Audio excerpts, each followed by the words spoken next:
Malam ini kita baca Kejadian pasal 35 ayat 1 sampai ayatnya yang ke-20. Kejadian pasal yang ke-35 ayat 1 sampai ayat yang ke-20. Yakub di Betel untuk kedua kalinya. Allah berfirman kepada Yakub, "Bersiaplah, pergilah ke Betel. Tinggallah di situ dan buatlah di situ mezbah bagi Allah yang telah menampakkan diri kepadamu ketika engkau lari dari Esau kakakmu." Multimedia. Lalu berkatalah Yakub kepada seisi rumahnya dan kepada semua orang yang bersama-sama dengan dia, "Jauhkanlah dewa-dewa asing yang ada di tengah-tengah kamu. Tahirkanlah dirimu dan tukarlah pakaianmu." Ayat yang ketiga, "Marilah kita bersiap dan pergi ke Betel. Aku akan membuat mezbah di situ bagi Allah yang telah menjawab aku pada masa kesesakanku, yang telah menyertai aku di jalan yang kutempuh." Mereka menyerahkan kepada Yakub segala dewa asing yang dipunyai mereka dan anting-anting yang ada pada telinga mereka. Lalu Yakub menanamnya di bawah pohon besar yang dekat Sikem. Sesudah itu berangkatlah mereka dan kedahsyatan yang dari Allah meliputi kota-kota sekeliling mereka, sehingga anak-anak Yakub tidak dikejar. Ayat 6. Lalu sampailah Yakub di Luz yang di tanah Kanaan, yaitu Betel. Ia dan semua orang yang bersama-sama dengan dia. Didirikannya lah mezbah di situ, dan dinamainya tempat itu El Betel. Betel atau El Betel artinya rumah Allah. Karena Allah telah menyatakan diri kepadanya di situ ketika ia lari terhadap kakaknya.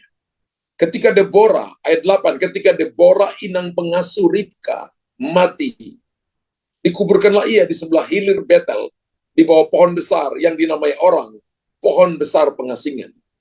Setelah Yakub datang dari padang Aram, maka Allah menampakkan diri pula kepadanya dan memberkati dia. Firman Allah kepadanya, "Namamu Yakub. Dari sekarang namamu bukan lagi Yakub, melainkan Israel. Itulah yang akan menjadi namamu." Maka Allah menamai dia Israel. Lalu firman Allah kepadanya, "Akulah Allah yang Maha Kuasa. Beranak cuculah dan bertambah banyak. Satu bangsa, bahkan sekumpulan bangsa-bangsa akan terjadi daripadamu, dan raja-raja akan berasal daripadamu. Dan negeri yang telah kuberikan kepada Abraham dan kepada Ishak akan kuberikan kepadamu dan juga kepada keturunanmu." Lalu naiklah Allah meninggalkan Yakub dari tempat ia berfirman kepadanya. Kemudian Yakub mendirikan tugu di tempat itu, yakni tugu batu. Ia mempersembahkan korban curahan dan menuangkan minyak di atasnya. Yakub menamai tempat di mana Allah telah berfirman kepadanya Betel. Puji Tuhan. Lanjut ayat 16, kelahiran Benjamin, Rahel mati. Sesudah itu berangkatlah mereka dari Betel. Ketika mereka tidak beberapa jauh dari Efrata, bersalinlah Rahel, dan bersalinnya itu sangat sukar. Sedang ia sangat sukar bersalin, berkatalah bidan kepadanya, "Janganlah takut, sekali ini pun anak laki-laki yang kau dapat." Dan ketika ia hendak menghembuskan nafas, sebab ia mati kemudian, diberikannya nama Ben-Oni. Ben-Oni artinya anak kesukaran, kepada anaknya. Tapi ayah menamainya Benjamin. Benjamin adalah the son of the right hand, putra tangan kanan. Demikianlah Rahel mati. Lalu ia dikuburkan di sisi jalan ke Efrata, yaitu Bethlehem. Bethlehem itu artinya rumah roti atau rumah daging. Jadi ini rumah burger, saudara ya. Itu artinya Bethlehem. Ya. Yakub mendirikan tugu di atas kuburnya. Itulah tugu kubur Rahel sampai sekarang. Malam ini saya kasih sebuah tema yang menarik, Bapak Ibu. Hidup adalah perjalanan. Berapa banyak yang tahu bahwa hidup kita adalah perjalanan? Hidup kita adalah sebuah perjalanan. Jadi apa yang Anda dan saya sedang alami hari ini cuma sebuah perjalanan. Seperti yang dikatakan Tuhan Yesus. Seperti yang dikatakan Tuhan Yesus kepada Yakub. Dikatakan Allah kepada Yakub. Dikatakan Yesus Kristus pengajar orang Kristen melalui Alkitab yang kita baca. Mengingatkan orang Kristen tentang siapa mereka di hadapan Tuhan. Dan memanggil orang Kristen untuk menyembah Tuhan Yesus. Beberapa banyak dari saudara dan saya yang pernah melakukan suatu perjalanan. Entah perjalanan bisnis, entah perjalanan wisata, entah perjalanan misalnya Anda tur, ya, tur ke Israel mungkin, tur ke Euro mungkin, ada yang pernah tur ke Turki 7 jemaat mula-mula. Berapa banyak daripada Anda yang pernah melakukan perjalanan? Dan suatu perjalanan adalah perjalanan dari suatu tempat ke tempat lainnya, betul ya? Anda dari Indonesia menuju Sydney, dari Indonesia menuju Amerika, ya, dari Indonesia menuju Eropa, dari Indonesia menuju Israel. Itu sebuah perjalanan dari satu tempat ke tempat lainnya, dan biasanya memakan waktu yang agak lama. Dari Jakarta atau dari Denpasar kita terbang ke Sydney kurang lebih 7 jam, betul ya? Kurang lebih 7 jam. Sebuah perjalanan yang mempunyai titik awal dan juga sebuah perjalanan yang mempunyai titik akhir. Jadi perjalanan saudara dan saya di muka bumi ini, titik awalnya kita lahir, titik akhirnya kita akan kumpul dengan Tuhan di sorga. Amin. Jadi kalau kita sedang menjalani, masih bernafas hari ini, saudara harus tahu bahwa kita akan sampai di titik akhir kita. Kalau Anda nggak percaya Tuhan Yesus, ya titik akhirnya dalam neraka. Tapi kalau kita percaya Tuhan Yesus, titik akhirnya dalam sorga. Nah, sebuah perjalanan adalah perjalanan atau kemauan, atau bukan kemauan, kemajuan dari satu tahap ke tahap lainnya. Misalnya kita mau pergi ke Amerika, Anda naik Chinese Airways mungkin, terbang in Jakarta sampai di Taiwan, transit mungkin 2 jam, kemudian terbang lagi ke Amerika langsung, ya. Terbang lagi ke Amerika. Ya, ada lagi yang misalnya Anda naik dengan biaya agak murah, ya transitnya mungkin 2 kali atau 3 kali. Jadi perjalanan Anda mungkin 1 hari penuh, ya, 1 hari penuh. Jadi sebuah perjalanan adalah perjalanan atau kemajuan dari satu tahap ke tahap lainnya. Kalau kemarin kita hadapi masalah, persoalan, dan hari ini harusnya kita berubah. Kalau dulu kita pemarah, sekarang kita peramah. Kalau dulu kita pelit, sekarang kita pemurah. Kalau dulu kita kasar, sekarang kita lemah lembut. Itu artinya tahapan perjalanan kehidupanmu tertata dengan baik karena Tuhan merubah kita. Hebatnya lagi, bahwa perjalanan kita ini adalah berjalan bersama dengan Tuhan. Amin. Bapak Ibu tulis di kolom komentar, saya berjalan bersama dengan Tuhan. Banyak dari kita yang mengatakan bahwa hidup adalah sebuah perjalanan. Berapa banyak yang percaya bahwa hidup adalah sebuah perjalanan. Amin. Makanya tema khotbah hari ini adalah hidup adalah sebuah perjalanan. Hidup adalah sebuah perjalanan. Kalau hidup kita adalah sebuah perjalanan, itu berarti bahwa setiap orang berpindah dari satu tahap kehidupan ke tahap kehidupan lainnya.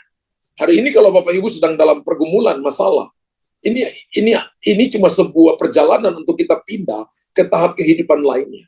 Kalau kita lahir dari keluarga miskin, keluarga sederhana, bukan berarti bahwa hidupmu akan miskin sederhana. Saudara dan saya pekerja keras, Anda pintar, Anda punya banyak ide, punya banyak rekan kerja, maka satu waktu nanti Anda bukan lagi orang miskin. Betul, Anda lahir dari kandungan yang mungkin miskin. Tapi ketika Anda hidup sekarang dan melewati tahapan-tahapan kehidupan, Anda sekarang ini diberkati Tuhan. Itu tanda bahwa saudara dan saya berpindah dari tahap kehidupan yang satu ke tahap kehidupan lainnya. Tapi namun banyak orang lupa tentang bagaimana Tuhan terlibat dalam kehidupan mereka. Kalau hari ini kita kemudian jadi lebih baik, jadi lebih kaya, jadi lebih pintar, jadi lebih sukses, jangan pernah lupa bahwa Tuhan terlibat dalam kehidupan kita. Jangan pernah lupa bahwa perjalanan hidup kita ini ada ikut campur tangan Tuhan di sana. Jangan pernah lupa bahwa Tuhan ikut campur tangan memberikan kepada saudara kekuatan di tengah-tengah problem, di tengah-tengah masalah, di tengah-tengah pergumulan yang kita hadapi. Dan Tuhan menceritakan kepada kita tentang perjalanan seorang pria yang kalau kita lihat awalnya tidak mungkin akan jadi hebat, karena dia seorang penipu namanya Yakub, yang kemudian menjadi Israel ketika dia bertemu dengan Tuhan di Peniel. Arti Peniel itu artinya melihat Tuhan muka dengan muka. Lalu Tuhan memukul pangkal paha dari Yakub. Pangkal paha bicara tentang kekuatannya dipukuli. Lalu Tuhan berkata, mulai hari ini namamu bukan lagi Yakub. Yakub artinya pemegang tumit. Arti yang kedua, Yakub artinya penipu. Lalu Tuhan berkata, mulai hari ini namamu Israel. Israel artinya pangeran Allah. Wow. Perjalanan Yakub tidak hanya berpindah dari satu tempat ke tempat lain, seperti yang kita lihat di peta. Tapi Yakub mengalami sebuah transisi dalam hidupnya. Transisi dalam hal ini mati atau hidup. Karena dia lari, karena dia menipu kakaknya, mengambil hak kesulungan kakaknya, kemudian dia lari dari rumah bapaknya, pergi ke Haran, ke rumah om dan tantenya. Dia mengalami masa-masa transisi dalam hidupnya. Ada kalanya masa transisi itu bisa membunuh kita, tapi masa transisi juga itu menjadi batu pijakan yang kuat untuk Anda naik lebih tinggi. Amin. Dan Tuhan memastikan Yakub mengingat perjalanan rohaninya. Masa transisi itu juga membuat Anda dan saya bisa mengalami Tuhan secara pribadi. Masa transisi itu juga bisa membuat saudara dan saya sadar bahwa kita nggak punya kekuatan. Yakub ketika dia lari dari rumah bapaknya, maka dia sangat mengandalkan Tuhan. Kalau kita baca Kejadian 35 tadi, ayat 1 sampai 20, kita bisa belajar tentang perjalanan Yakub. Ya, perjalanan Yakub. Saya tadi sengaja ambil ayat 1 sampai ayat 20. Dan Bapak Ibu perhatikan baik-baik.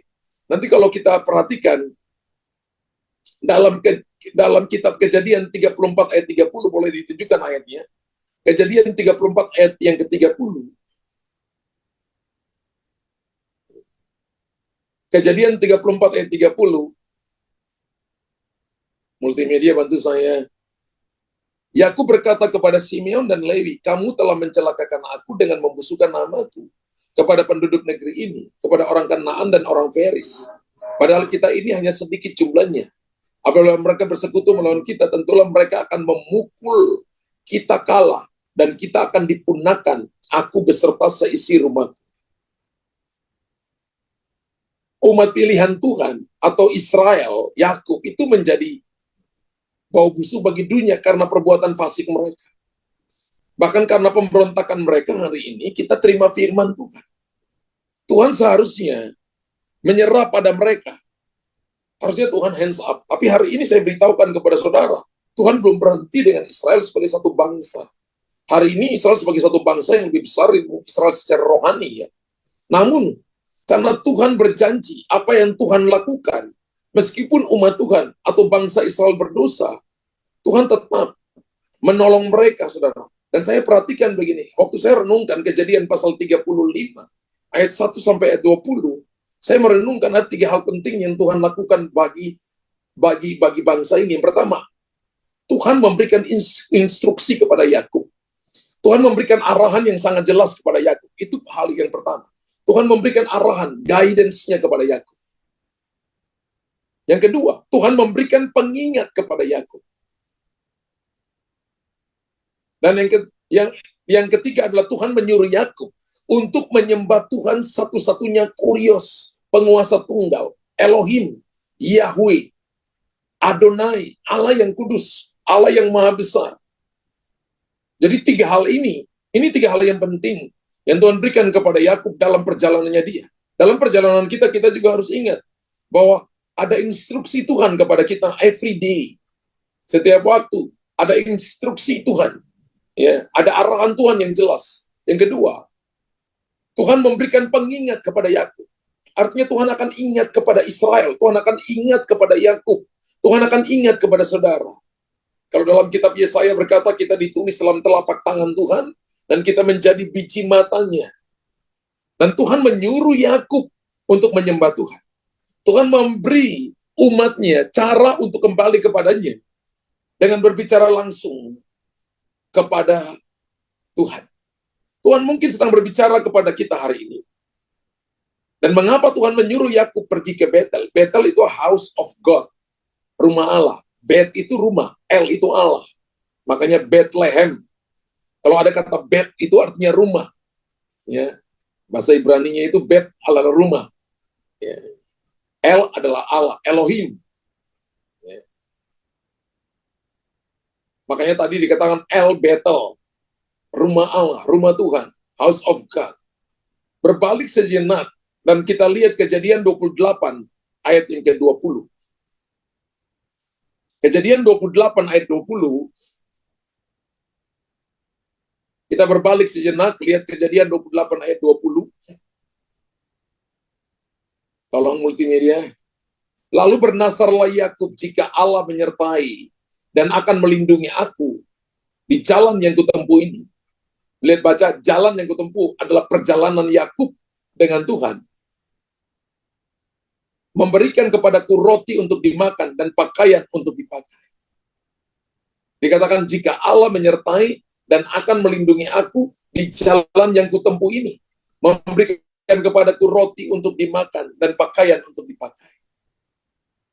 Sudah lebih dari 20 tahun sejak Yakub bersumpah di Betel. Ini ketika dia mengalami yang namanya mimpi.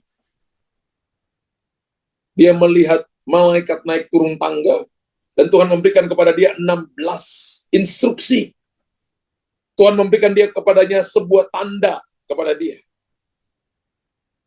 Dan kejadian 35, itu sudah lebih dari 20 tahun sejak Yakub bersumpah di Betel. Dan Yakub mendapati dirinya bersama bangsanya sebagai saksi yang buruk bagi dunia. Apa yang penting dari perintah Tuhan agar Yakub kembali ke Betel? Tuhan sedang menginginkan atau mengingatkan Yakub akan sumpahnya kepada Tuhan.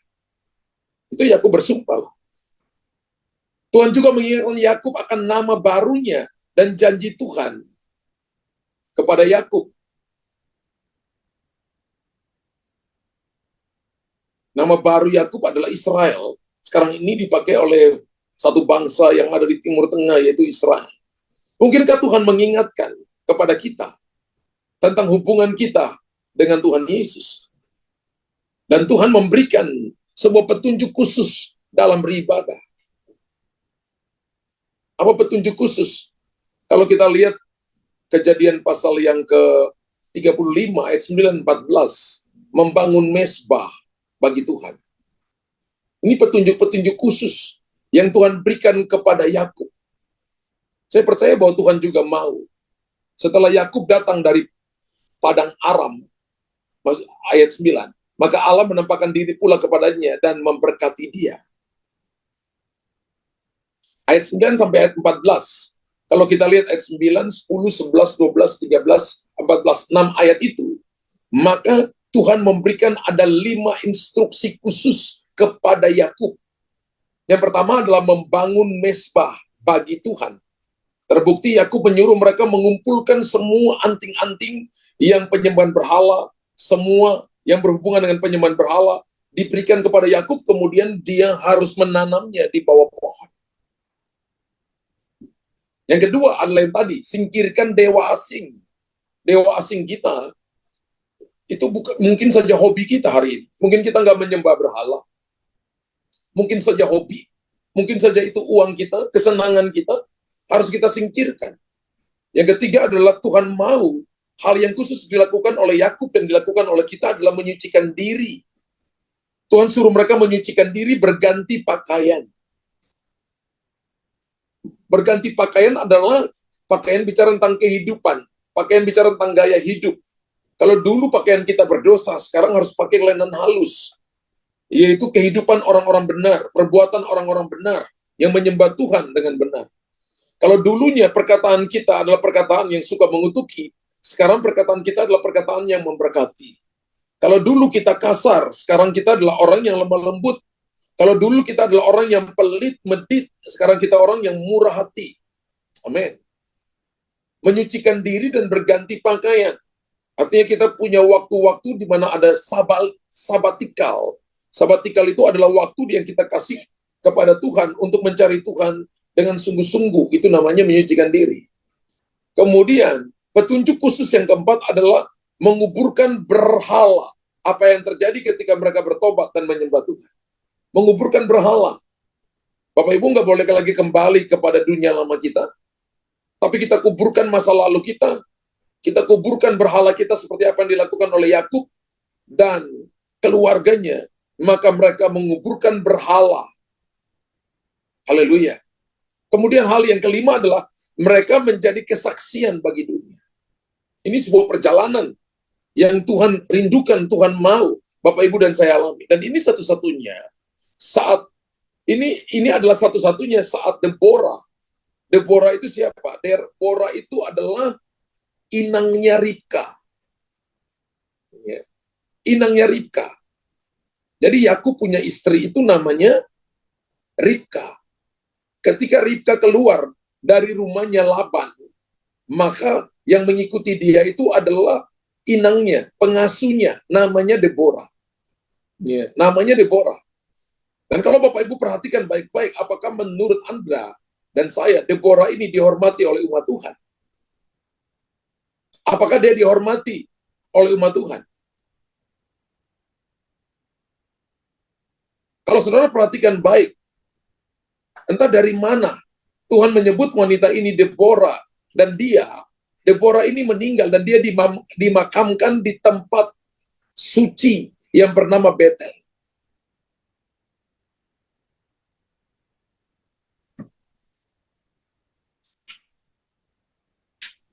Bahasa Ibraninya adalah Alon Bakut.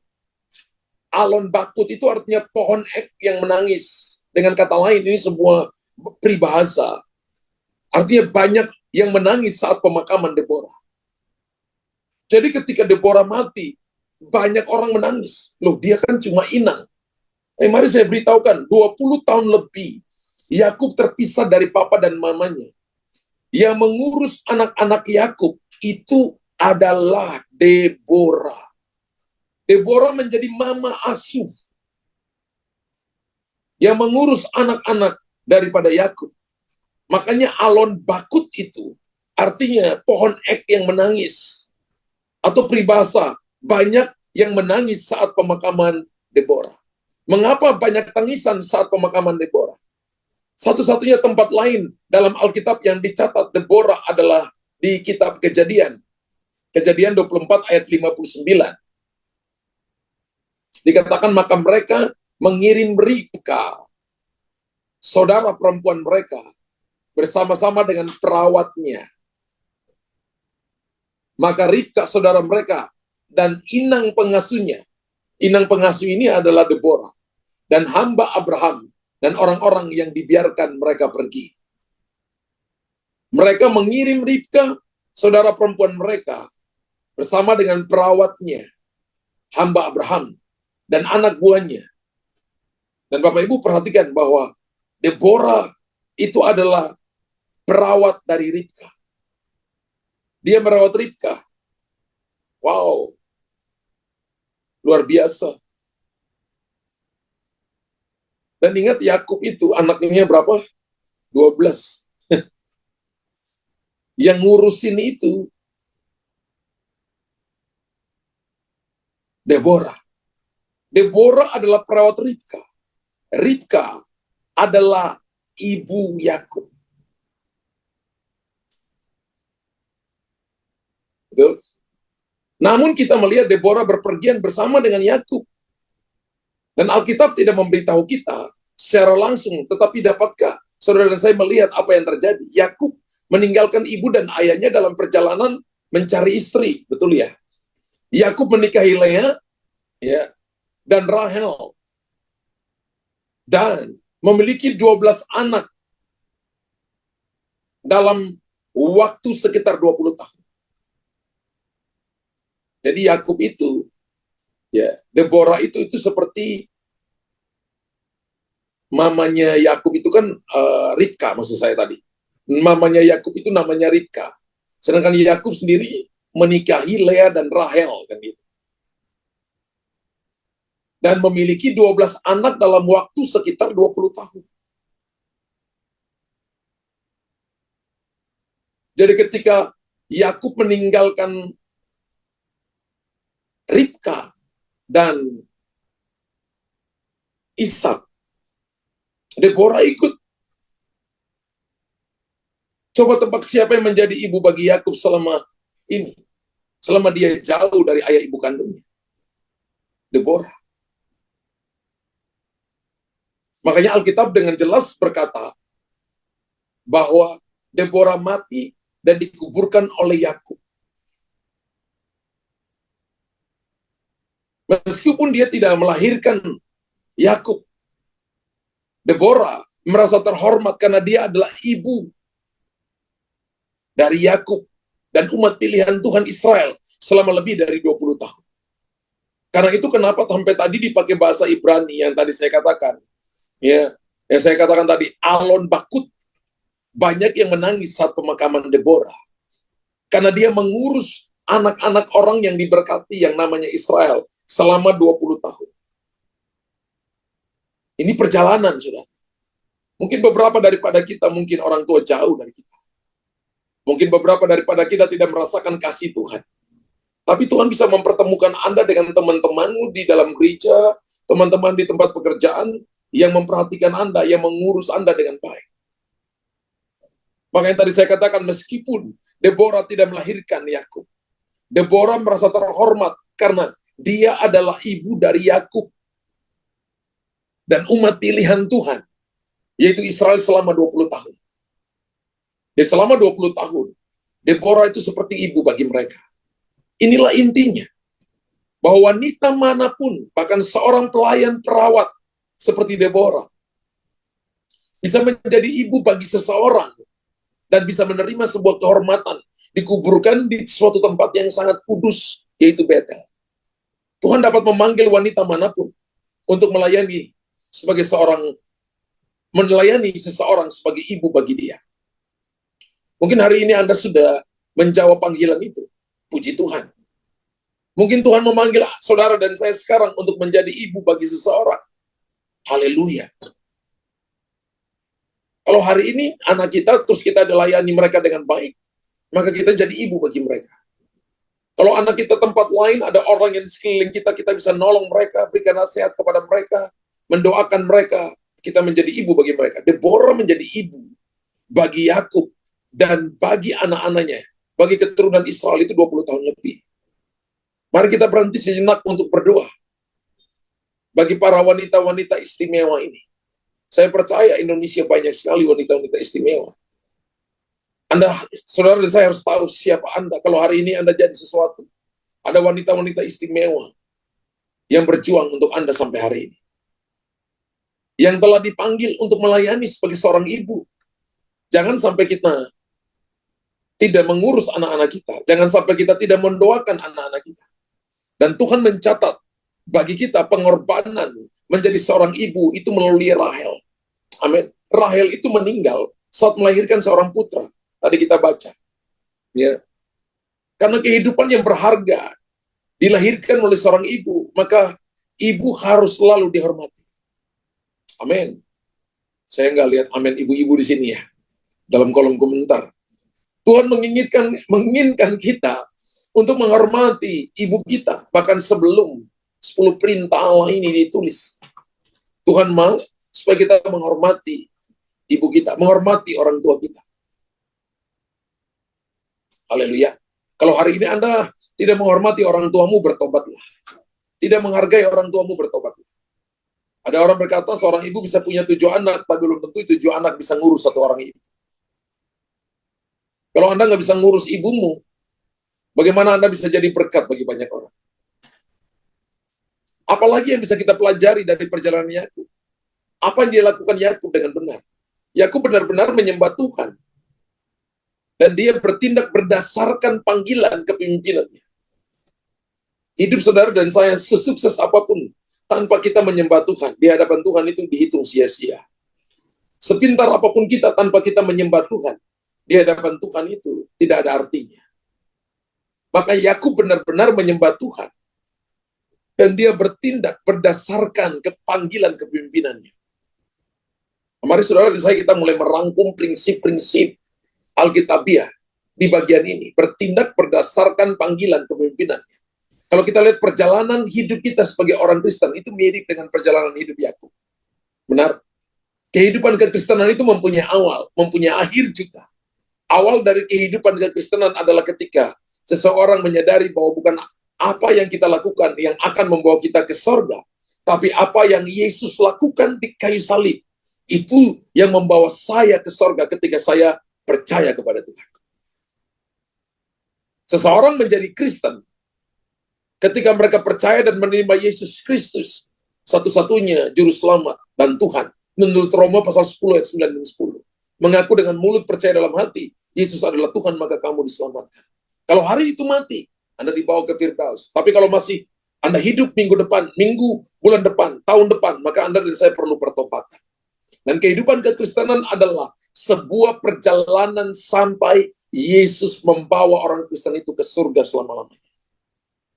Nah, hari ini, kalau saudara dan saya ada dalam problem, dalam masalah, ini cuma perjalanan. Ini kehidupan Kristen. Sebuah perjalanan. Ada Tuhan bersama-sama dengan kita. Sampai saudara dan saya dibawa sampai di surga selama-lamanya. Tadi saya lihat sebuah video, ketika seorang hamba Tuhan sedang membaptis jemaatnya. Lalu ada jemaat yang syuting. Tiba-tiba di belakang mereka ada dua makhluk supernatural, malaikat, ada di belakang mereka. Hari-hari ini saudara tahu bahwa Tuhan itu sedang menyatakan diri terang-terangan melalui makhluk surgawi.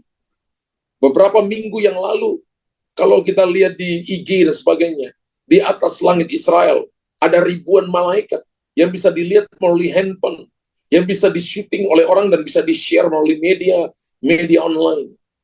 Hari-hari ini Tuhan sedang melakukan perkara-perkara besar, bahwa Tuhan sedang ikut terlibat. Kalau Tuhan buka mata saudara, Anda bisa melihat ada campur tangan supranatural. Tuhan kirim malaikat untuk menolong kau. Tuhan kirim malaikat memberikan kekuatan kepada. Ketika Anda tersesat, ketika Anda tidak lihat jalan, Tuhan selalu memberikan kepadamu kekuatan untuk Anda bisa sampai pada tujuan. Dan Tuhan, dikatakan begini, kehidupan kita, kehidupan kekristenan adalah sebuah perjalanan sampai Yesus membawa orang percaya sampai ke sorga selama-lamanya. Seperti yang dilakukan Tuhan kepada Yakub. Tuhan Yesus juga mengajar orang Kristen melalui firman Tuhan. Ya, melalui firman Tuhan yang mengingatkan orang Kristen tentang siapa mereka di hadapan Tuhan. Dan memanggil orang Kristen untuk menyembah Dia sebagai Tuhan dan Juru Selamat. Kemarin saya pelayanan ke Jawa Timur, dari Surabaya sampai ke Bondowoso itu sekarang ada jalan tol, jadi bisa jalan 4,5 jam. Dulu itu kalau pergi bisa sampai 6 jam. Pernah juga ada pesawat, jadi bisa naik pesawat 40 menit sudah sampai. Tapi kemarin saya pergi itu nggak ada pesawat, jadi harusnya pakai lewat jalan darat. Saya tiba di sana Jumat malamnya, kita ibadah. Setelah ibadah ada seorang anak muda umur 18 tahun, cewek, dengan dua orang tuanya datang ketemu saya dan minta untuk didoakan. Dan sebelumnya anak perempuan itu bilang, Pastor Luther, tadi ketika Pastor Luther lagi khotbah, saya lihat ada dua malaikat tinggi besar di belakang Pastor Luther. Dan saya lihat ketika Pastor Luther berjalan, dua malaikat itu selalu mengikuti Pastor Luther. Saya tanya, kapan kamu lihat seperti itu? Dia katakan 2 tahun yang lalu, ketika dia dalam sebuah kesakitan yang luar biasa, dan dia berdoa, dalam doa dan berpuasa, Tuhan buka matanya. Dia bisa lihat makhluk surgawi. Dia juga bisa lihat kalau di belakang seseorang yang menyertai dia ada roh, apakah roh jahat atau malaikat Tuhan yang menyertainya. Dan anak ini terus besoknya hari Sabtu keluarganya ajak kami untuk makan di sebuah restoran. Ketika saya datang dia katakan ini ada malaikat yang sepertinya nyatu dengan Pak Luther. Saya lihat di batas rambut dengan kepala Pak Luther itu sepertinya dia ada di situ dan berkilau-kilauan malaikat. Ada orang yang bisa lihat malaikat. Kalau Tuhan bukakan mata saudara, Anda bisa lihat malaikat. Saya, ada kalanya Tuhan percayakan untuk doakan orang kelepasan. Dan ada kalanya perintahkan malaikat untuk pegang tangan seseorang, ikat seseorang, lepaskan seseorang. Tapi saya belum pernah lihat malaikat secara mata bisa lihat seperti anak itu.